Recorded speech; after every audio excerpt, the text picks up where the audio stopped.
vu un ange, pistachier. On a vu un ange, dis. Et vous trouvez que c'est malin de me faire sortir du lit avec le rhume tiens. On m'a raconté une histoire pareille. C'est la vérité, pistachier. La vérité, vous avez vu un ange et c'est la vérité. On était endormis au milieu du troupeau. Et tout d'un coup... Qu'est-ce qui se passe, pistachier? C'est toi qui fais tout ce bruit. Écoute un peu ce que les bergers racontent. Il vient de se passer quelque chose d'extraordinaire, Tounet. Un ange nous est apparu. Et vous a pas recommandé de boire un peu moins, non? Allez, écoute, Tounet. Non, mais dites, vous n'avez pas fini de faire ce vacarme? Qu'est-ce qui vous prend de réveiller les gens en pleine nuit? Il paraît qu'ils ont vu un ange partout. Ah, moi, ça me fait pas rire, Tounet. Et si vous avez envie d'embêter les gens, allez un peu plus loin. J'ai un seau d'eau à côté de la fenêtre, si vous continuez... Je sais que c'est pas croyable, Barthomé, mais c'est vrai ce qu'on te dit. On a vu un ange. Il est venu au milieu de nous et il nous a ordonné d'aller adorer le Messie qui est né dans une étable près de Bethléem. Le Messie? Oui, le Messie. Celui qui a été annoncé par tous les prophètes. Tu as entendu? Ah ben, dites, berger. Ah, ça plaisantait, hein. C'est vrai ce que vous nous racontez là? Tu crois que si c'était pas vrai, on aurait abandonné les troupeaux en pleine nuit pour venir nous annoncer cette nouvelle? Mais alors, il faut prévenir tout le monde. Je pense bien qu'il faut prévenir. Jourdain! Jourdain! Jourdain! L'ami Jourdain, sort de ton lit, montre un peu de courage. Ouvre ta porte, mon ami, pour apprendre le message que les bergers ont recueilli d'une voix dans les nuages. L'ami Jourdain, sort de ton lit, montre un peu de courage. Ouvre ta porte, mon ami, et prépare ton bagage. Il faut partir malgré la nuit pour un merveilleux voyage.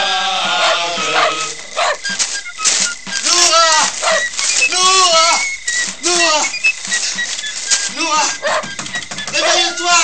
Noura, réveille-toi. C'est moi, pistachier. Oh, pistachier, et qu'est-ce qui t'arrive? Une nouvelle extraordinaire, Noura. Un enfant vient de naître dans une étable. Dans une étable? Oui, et pareil. Nourad, écoute un peu ce que Pistachier est en train de me dire. Il paraît qu'il y a un enfant qui vient de naître dans une étable. Dans une étable? Ouais. Les sauvages, comme les agneaux. Je vais aller leur dire deux mots, moi, à ces parents de rien du tout. Non, attends un peu, Nourad. C'est pas un petit comme les autres, ce petit. Il paraît que c'est le Messie. Quoi? Le Messie? Et ouais, ce sont les anges eux-mêmes qui sont venus l'annoncer au berger. Qu'est-ce que tu nous racontes là, Pistachier? Ils étaient en train de dormir quand tout d'un coup, ils ont entendu un chant. C'était les anges? Oui, c'était les... Et il y en a un qui leur a dit... Nourad, moi aussi j'en entends un d'ange qui chante. Tu parles! C'est un drôle d'ange, celui-là. Un ange qui aime bien la bouteille. Goustin, il faut le prévenir lui aussi. Goustin! Vive le vin, vive le vin qui ensorcelle. Goustin. Oh, Noura, tu viens boire avec moi? Il s'agit bien de boire. Le Messie, il vient de naître, Goustin. Ah, aussi, ça m'étonnait d'entendre tous ces gens se lever alors que le coq n'a pas encore chanté. Il est dans une étable. Il faut qu'on y aille tous ensemble. Tous ensemble? Mais dis donc, c'est une bonne occasion de rigoler, ça. Allez, je viens avec vous. Bon, viens, attends, mais tu peux pas y aller comme ça, Goustin. Il faut apporter quelque chose au petit. Un cadeau? Eh ben, je vais lui apporter une ou deux bouteilles de vin. Oui, ça lui fera sûrement plaisir. Ah, peut-être pas à lui, mais sûrement à son père. Et il doit en avoir besoin, le pauvre homme. Après l'émotion que ça a dû lui faire de se retrouver papa. Allez, dépêche-toi, Goustin, dépêche-toi. Ils sont en train de réveiller ce feignant de Roustide. Il faut que j'aille voir ça. Sommes ici tous réunis pour réveiller Roustide. Sommes ici tous réunis pour le sortir du lit. Roustide, mon ami, il faut que toi aussi, tout comme tes voisins, tu te lèves matin. Sommes ici tous réunis pour réveiller Roustide. Sommes ici tous réunis pour le sortir du lit. Le lit, mais j'en suis sorti du lit. Mais laissez-moi au moins le temps de m'habiller. Je ne peux pas y aller tout nu d'un coup de même. Roustide, mon ami, tu nous mets en souci. Prépare tes présents et viens que l'on t'attend. Sommes ici tous réunis pour attendre Roustide. Sommes ici tous réunis et n'attendons que lui. Voilà le maire. Dépêche-toi, Roustide, il n'y a que plus que toi. J'arrive. Mes amis! Mais qu'est-ce que c'est ce papier qui tient à la main? Tu paries qu'il a préparé un discours pour le petit? Et si c'est tout ce qu'il a trouvé à lui apporter, hein? C'est ça y est, il va nous le lire. C'est au nom de la population. Et la moulaille, on l'a pas prévenu. Eh, c'est vrai ça, il est dans ma grange. Je vais le chercher pendant que vous écoutez le discours. C'est au nom de la population de ce village. La moulaille. Ah, celui-là, quand tu dors, alors, hein. Oh, la moulaille. Tu vas voir si je vais pas te réveiller, hein.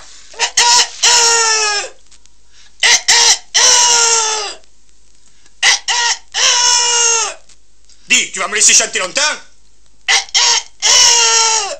C'est l'heure, hein? Non, c'est moi. Le Messie vient de naître, la moulaille. Il faut que tu viennes avec nous. Qu'est-ce que c'est que cette histoire? Viens, je t'expliquerai en route. Et tu t'imagines que je vais me lever en pleine nuit pour suivre une bande d'imbéciles? Mais c'est le Messie, la moulaille. Et qu'est-ce que tu veux que ça me fasse? Comment? Voilà un sauveur qui se dérange pour venir jusqu'à nous. Ne tiens pas debout ton histoire, Bartholoméo. Et si tu as rêvé, laisse dormir les autres. Mais les autres, ils viennent tous, la moulaille. Même Augustin. Augustin? C'est le plus décidé.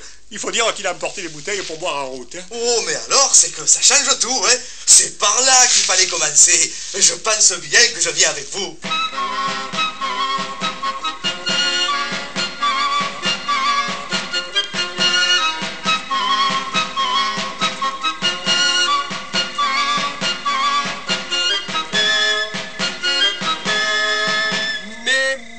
Mes amis, nous allons maintenant nous en avant, il nous rattrapera quand il aura fini de donner le signal du départ. Le vin est mon unique amour, me tient lieu d'Amusette, j'en bois. Moustin, tu crois que c'est une chanson à chanter quand on va voir un Messie? Et c'est la seule que je connais, Noah. Alors chante pas. Et quand je chante pas, je peux pas marcher. Eh ben, c'est facile. Tu laisses chanter les autres à ta place. Tounet, puisque tu emportes le galopé et le tambour, joue quelque chose pour faire marcher Goustin.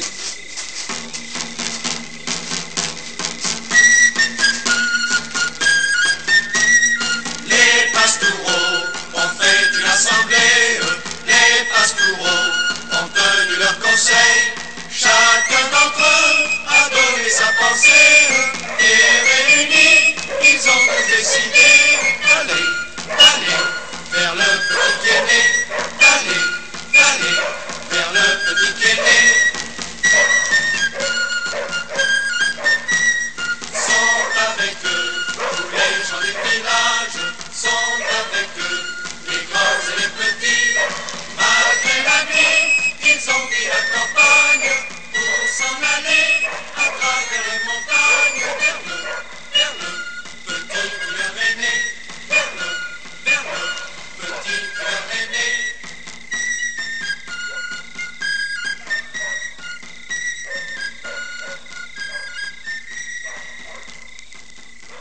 Dis-moi, mon fils, cette nuit... Elle est douce, père. Silencieuse. Tout est calme. Oui, j'entends. Oui. Tout est calme. Dis-moi, mon fils, les étoiles... Elles brillent, père. Elles brillent comme des sourires. Et celle qui est plus claire que les autres, celle qu'on appelle l'étoile du berger. Je la vois. Elle descend lentement vers l'horizon. Elle descend? Oui, père. Lentement, comme si elle voulait qu'on la suive.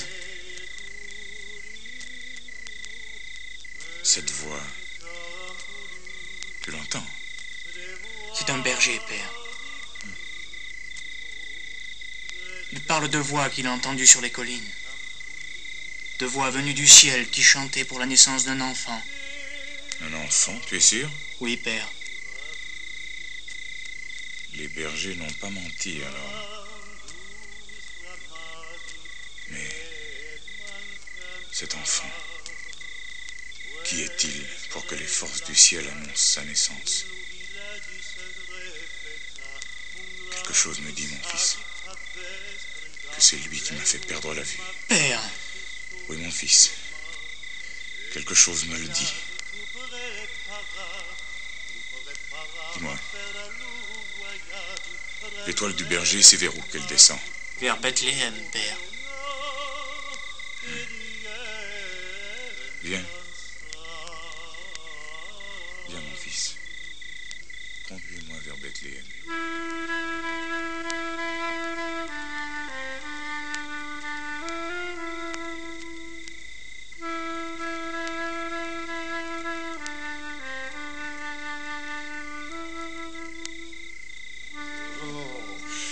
J'ai les jambes qui me rentrent. Ah, c'est idiot tout de même d'être parti sans savoir où on allait exactement. Il nous a dit à l'étable. Il y en a des dizaines d'étables, Jacques. Il fallait lui demander laquelle. Ah oui, parce que tu t'imagines qu'un ange, c'est un agent de renseignement, et qu'on peut lui poser des questions. Renseignement ou pas, c'est lui qui vous a dit d'y aller. Et la moindre des choses, quand on vous dit d'aller quelque part, c'est de demander où. Et c'est si vous taisez-vous. Ouais, vous trouvez qu'on n'a pas assez perdu de temps à tourner en rond sans qu'on en perde encore à vous écouter? L'embêtant, c'est que s'ils ont prévenu d'autres villages, on va arriver les derniers.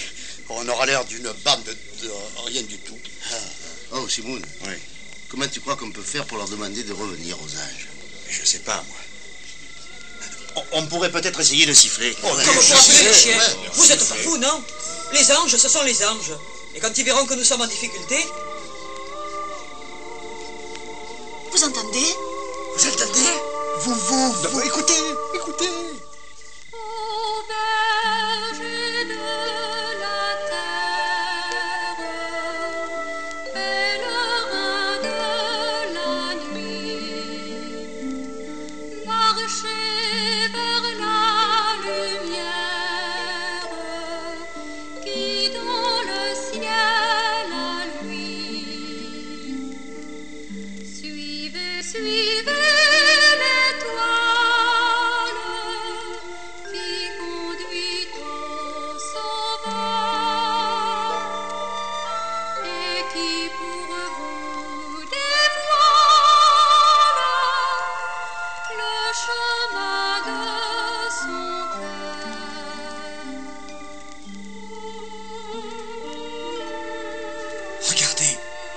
Regardez notre étoile.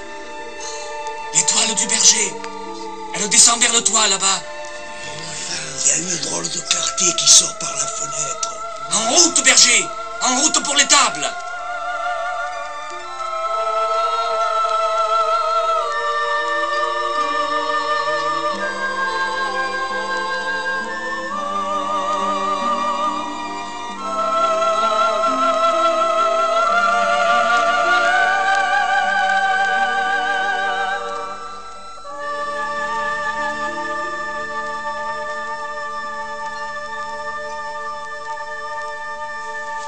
Et là, approchez. La porte de l'étable est ouverte. On rentre. Vas-y, toi. Oh, le beau petit. Oh, le beau petit. Mais regardez. Regardez le beau petit. Il a des yeux qui ressemblent au ciel, le jour où le vent a enlevé les nuages. Sa peau est blanche. Blanche comme le pain des riches.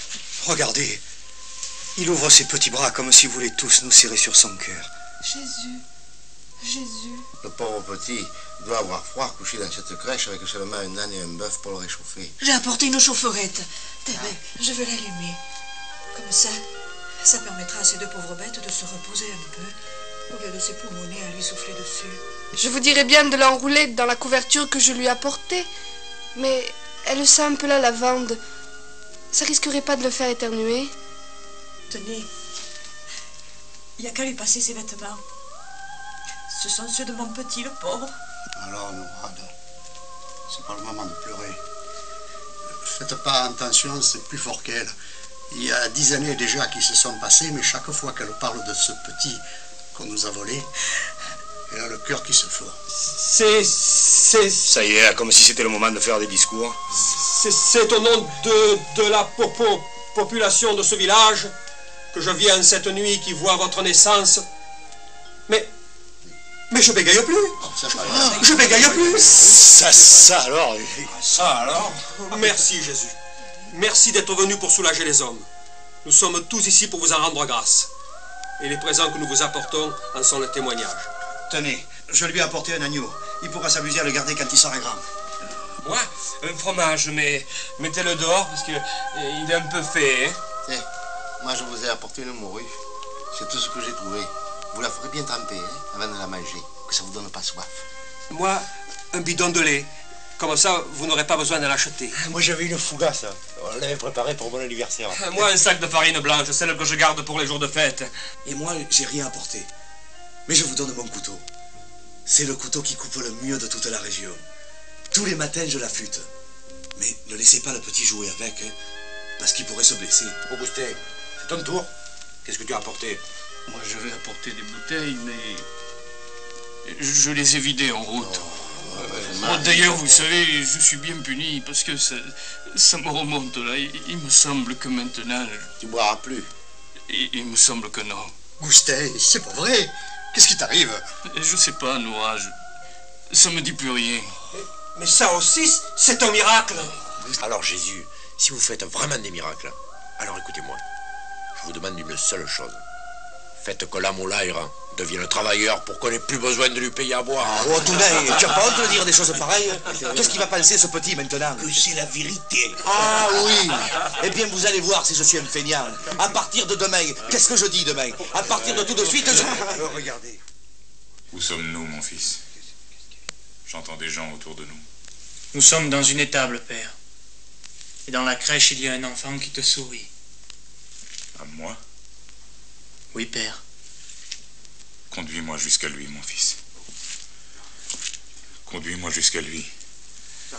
Que je le touche. Ah, n'avance pas, Boumian. Cet enfant, c'est le Messie. Et il est venu pour les hommes de bonne volonté, pas pour les chenapans comme toi. Laissez-le passer. Mon fils est ici pour tous les hommes. Mais regardez, il n'a pas apporté le moindre cadeau. Laissez-le passer. Je n'ai rien apporté, mon petit, c'est vrai. Je suis venu, c'est tout. Et s'ils disent la vérité, si tu es le Messie, je te demande pardon. Il sourit, père. Il sourit. Écoutez, vous autres, ce que je vais vous dire, je vais vous le dire parce que ce petit m'a souri. Approche, mon fils. Approche. Je t'aime bien, tu sais. Et ça me coûte de faire ce que je vais faire. Surtout maintenant, où je vais avoir besoin de quelqu'un pour guider mes pas. Mais ce petit m'a souri, et son sourire m'a mis dans le cœur comme une larme. Une larme de bonheur que je veux payer. Est-ce que Noura est là? Oui, c'est moi. Approche, Noura. Le fils qu'on t'a volé. Oh. Je te le rends. Chicoulé. Ta vie sera plus belle, mon fils. Plus belle que la mienne. Mais qu'est-ce qui m'arrive? Je vois des ombres. De la lumière. Je vois. Je vois.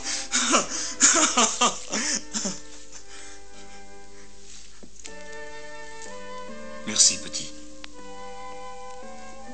Merci.